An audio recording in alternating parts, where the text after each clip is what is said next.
but God's mercy was there. And so I found myself saying, I don't care what it is, but I can't keep a foot in both worlds, and I will give myself to you. If that means I'm not married, whatever it means, I want you first.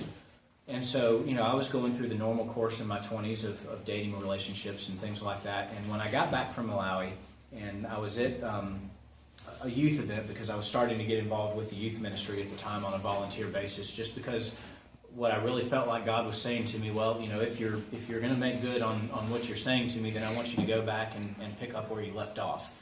Well, I left off in high school, so go back there and help kids not make the same mistakes you've made along the way. So that sounded like a wonderful deal to me. So I'm involved in the youth ministry, and up walks this young lady at a youth event, and for some reason she wants to hear all about my trip to Malawi. Well, I'm pretty blockheaded, but I can sense when maybe something a little more is going on than just a good story. And that's when I met my wife, Margie, and we didn't date for very long before we decided to get married. And the interesting thing about that was one of my early courtships, I joined Colonial Country Club in Fort Worth and had taken her to a New Year's Eve dance. Now, I don't think it happened this way, but she swears that somewhere along the way I did a big bait and switch of telling her that we're going into the ministry and we're going to have to give all this up. So we each have our own version of that story. But the interesting thing from her side of the story is people had always told her you would make a great clergyman's wife. They just saw that in her, so it wasn't unnatural for her to realize that was the path that I was headed on. And in the transition, I closed out my deals in the real estate community and gave my life to the Lord. And St. Andrews hired me to serve as the youth minister. And I thought, well, this is great. I'm actually going to get paid to do what I already want to do. There was a little financial difference that was involved in the deal, but I didn't care because I had gone to Malawi and I had just this incredible, poignant experience that I think you all will appreciate.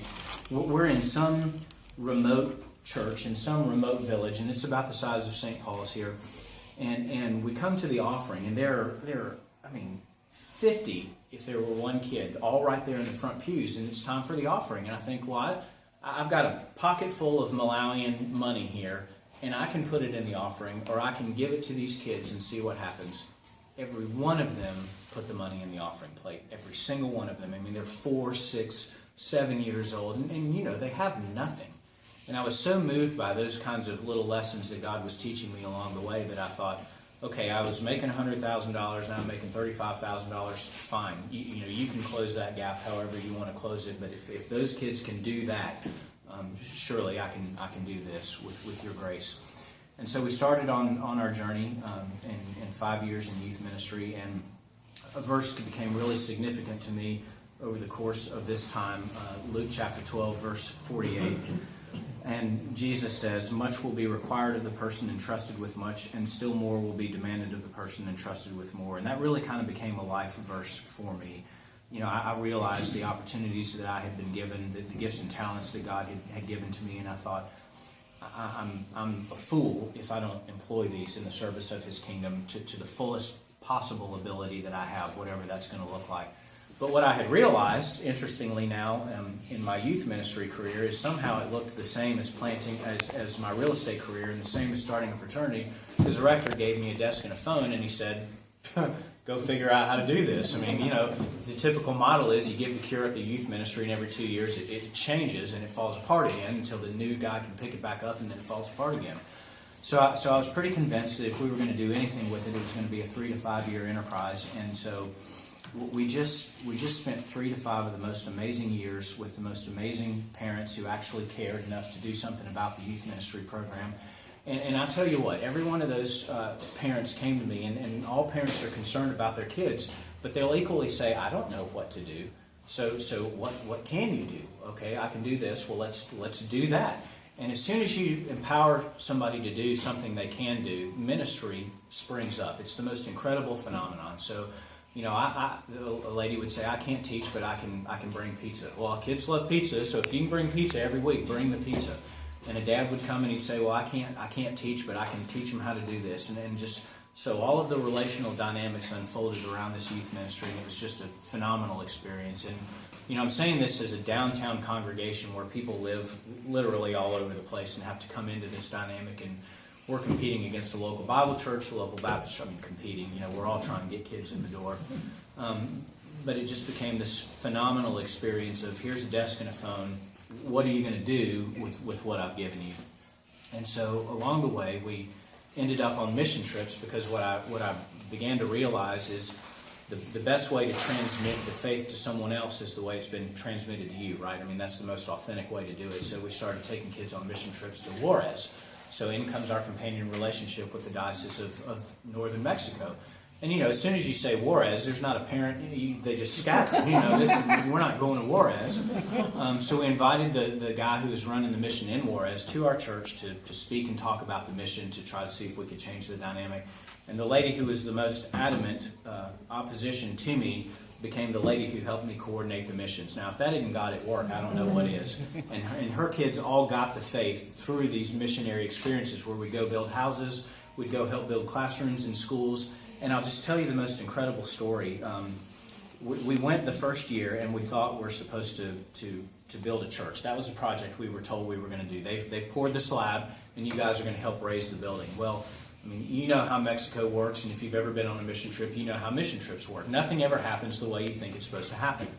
So we end up spending that mission trip not doing the church, but tarring the roof of a building. Now, Juarez in July is not the best time to tar the roof of the building, but it was the parish hall.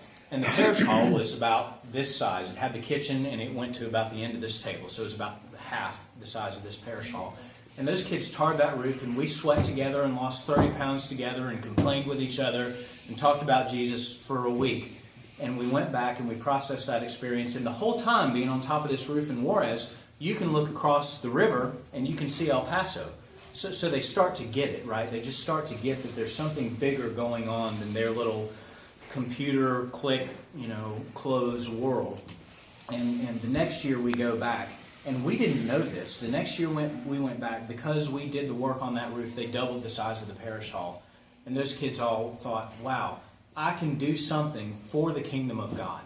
And it empowered them in ways that were just unbelievable. And what I came to learn over that experience in that time was, you can do as much in 1 week on a mission trip as you can in an entire year in a classroom. It was the same principle I learned in that Baptist church. I spent a year in the book of Romans, and then when I went to Malawi, it all came alive. It was just phenomenal to see how God continued to use that dynamic in my life.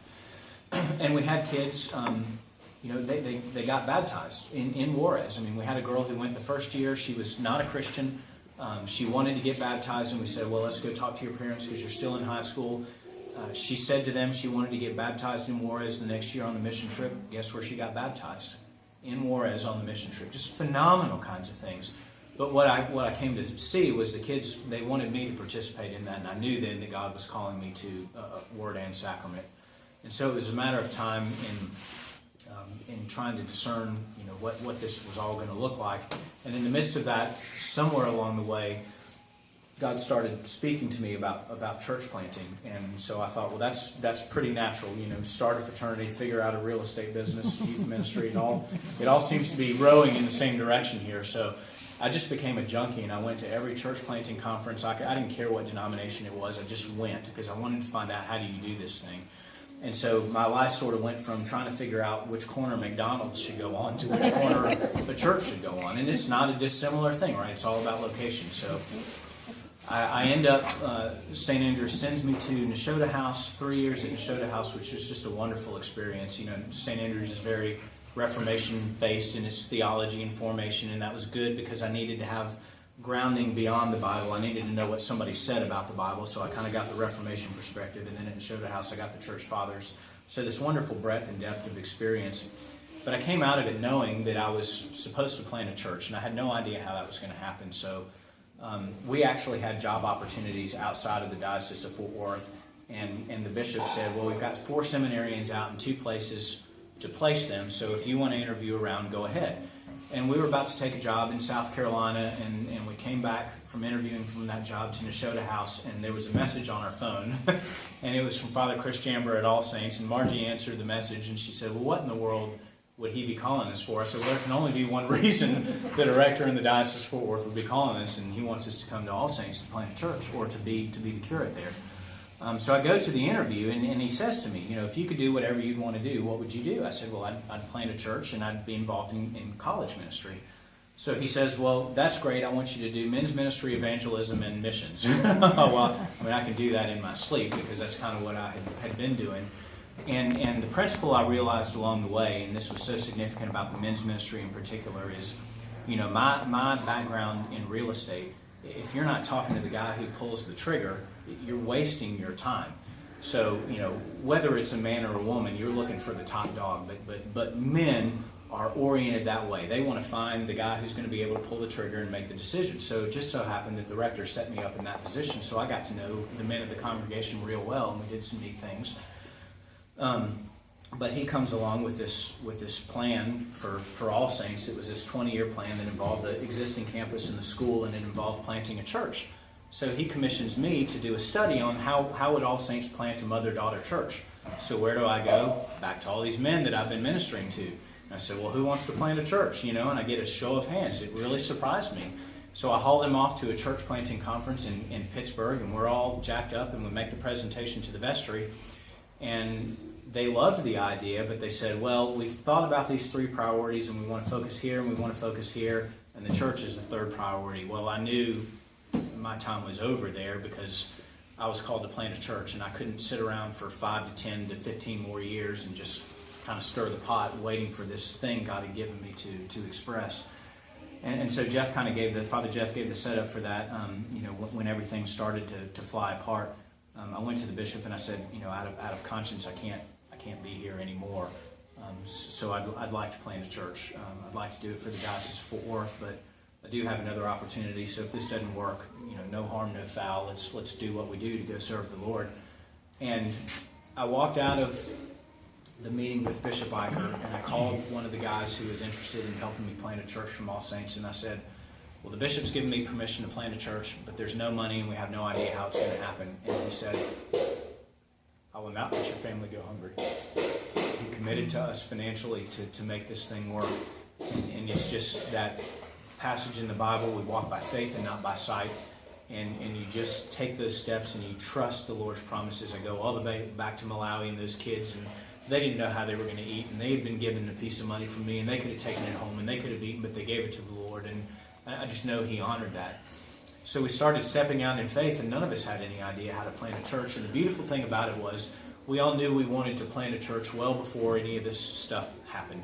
So it didn't become a reaction against something that was going on that was negative. It became the expression of what we had been planning for the better part of a year to do. We just had to figure out where that was going to happen. Well, isn't it interesting that I grew up in Southwest Fort Worth. We went to church downtown at St. Andrews. God sent us up to seminary, then brought us back a whole 7 miles west to All Saints, where all of those people know each other, and then moved us back to Southwest Fort Worth. So now I just have this incredible pool of resources and relationships that were available, and an enthusiasm. And the thing that's just so striking about it, Isaiah talks about this, trading beauty for ashes. There were these ashes that were starting to just burn in the wake of what was going on with the Episcopal Church and the split and all the things that we don't like to talk about, but we have to. And here was this beautiful thing starting to emerge where people had all of this pent-up energy to do the right thing, but their efforts had just been frustrated because they were in the wrong context. And so what became so invigorating, and this is just what I love so much about it, and really became the marching orders, is that God was giving us the opportunity to start a church, a new worshiping community where one didn't exist. And my contention had been all along, because I was at St. Andrews and in a downtown parish, and I was having to study demographics and traffic patterns and figure out where these kids were living and how they were going to come downtown. And so I learned about where all the churches were. And even way back in the 1990s, I thought, I've grown up in Southwest Fort Worth. There needs to be a church there. So even if none of this had ever happened, Southwest Fort Worth needed an Anglican church. So I couldn't make that happen, but God was starting to make it happen. And so we started to watch how God was intending to birth this worshiping community where one didn't already exist. And the crazy thing about Southwest Fort Worth and Bryan Urban Road, where we're located now, is that there's only one church on Bryan Irvin Road, which carries about 50,000 cars a day, and it's way up at Bryan Irvin and I-30, and it's an old established Baptist church that's doing quite well. But all the way down to Southwest Fort Worth, there are no other churches on Bryan Irvin Road. So you would think that Southwest Fort Worth would be overpopulated in the church market. It's actually underpopulated. So we thought, if we can take this beautiful thing called Anglicanism and we can infuse solid biblical preaching in it, God only knows what neat things might come about as a result of it. So, we started meeting, we started planning, we started preparing all of these things to launch a church. Well, that felt a lot like starting a fraternity. It felt a lot like starting a real estate career, a lot like starting a youth ministry. And lo and behold, just faithful persistence, meeting after meeting after meeting, attracting critical mass, enough people and enough momentum. Because I'll tell you this, the paradigm has completely flipped in North America. I just read an interesting article about it today about the relevancy of church in our culture done by George Barna. And if you don't know George Barna, you should know him. He's the leading statistician and research guy in Christendom in North America right now. So he really sets the bar for demographic and statistical studies. Lost my train of little thought. Okay. So what that meant was we have, as you know, in some sense moved to a post-Christendom society where folks who are my mom's age, the norm was if you were going to develop a community, you'd build houses and you'd leave 5 acres of land and you'd call the local parson and they'd put a church there and the denominations would all kind of show up. Well, that doesn't exist anymore. There's not, it's all about the almighty dollar. So there's not a developer around who thinks in terms of Christian formation and development projects.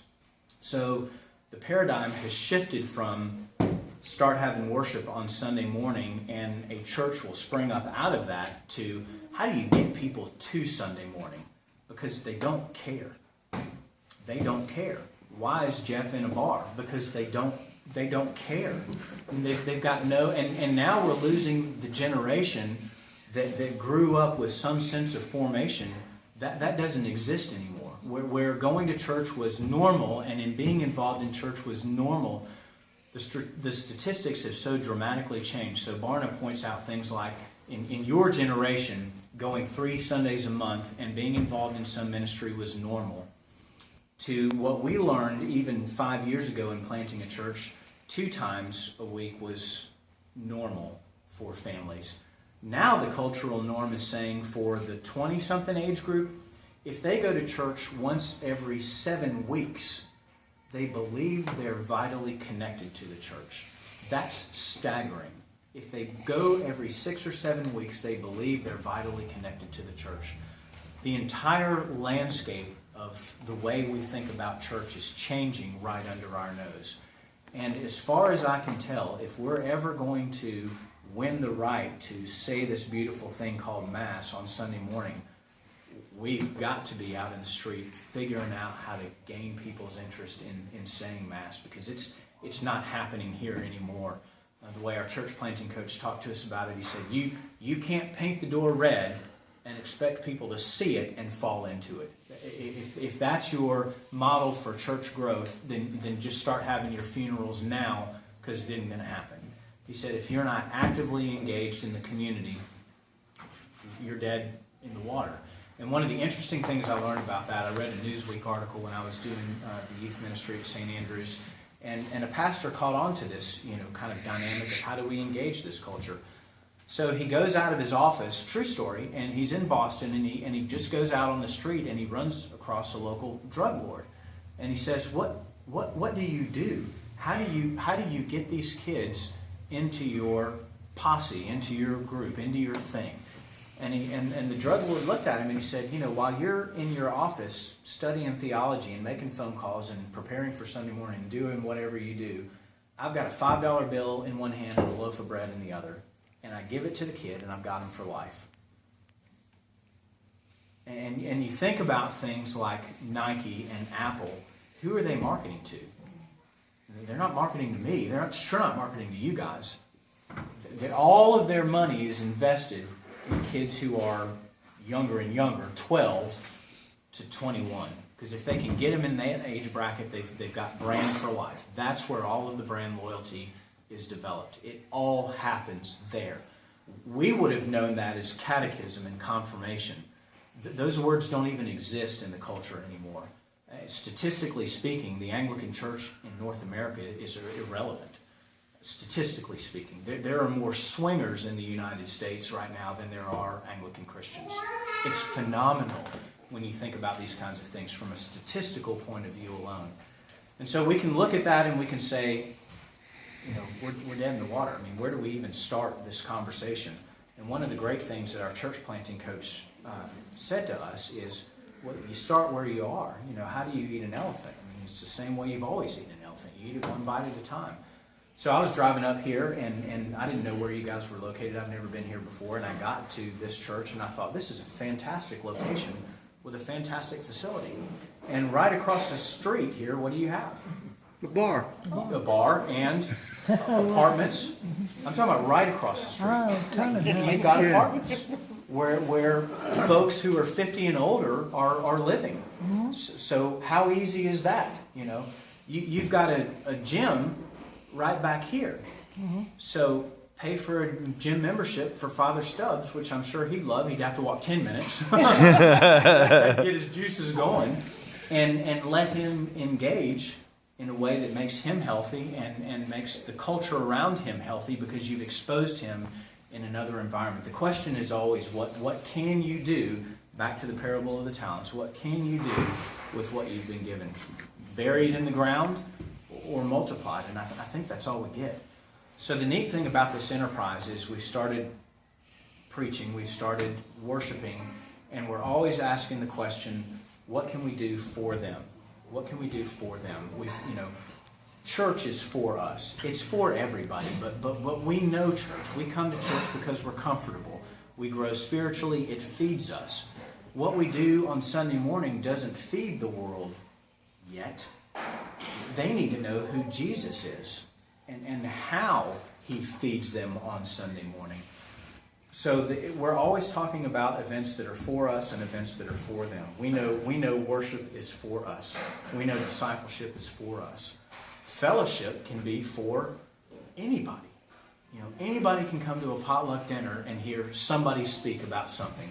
Evangelism is for them. Mission is for them. So when you think about the core values of the church, things like worship, evangelism, fellowship, discipleship, and mission, if you've got 5, 3 out of the 5 core values are actually designed for them, right? Worship and discipleship are for us, but you got 3 out of 5 that are available, primarily speaking, to anybody.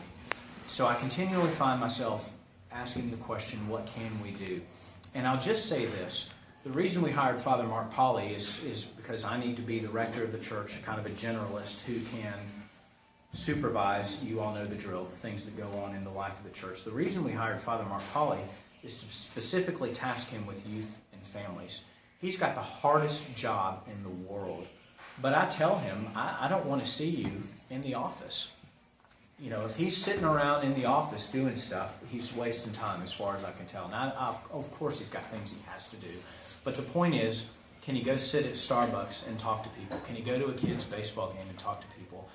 And we're always asking ourselves the question, what can we do with what we have, financially speaking? So we can't hire a full-time children's minister. I mean, you all know this, but we can create a stipend for that person and assign them 10 hours a week to go find some kids.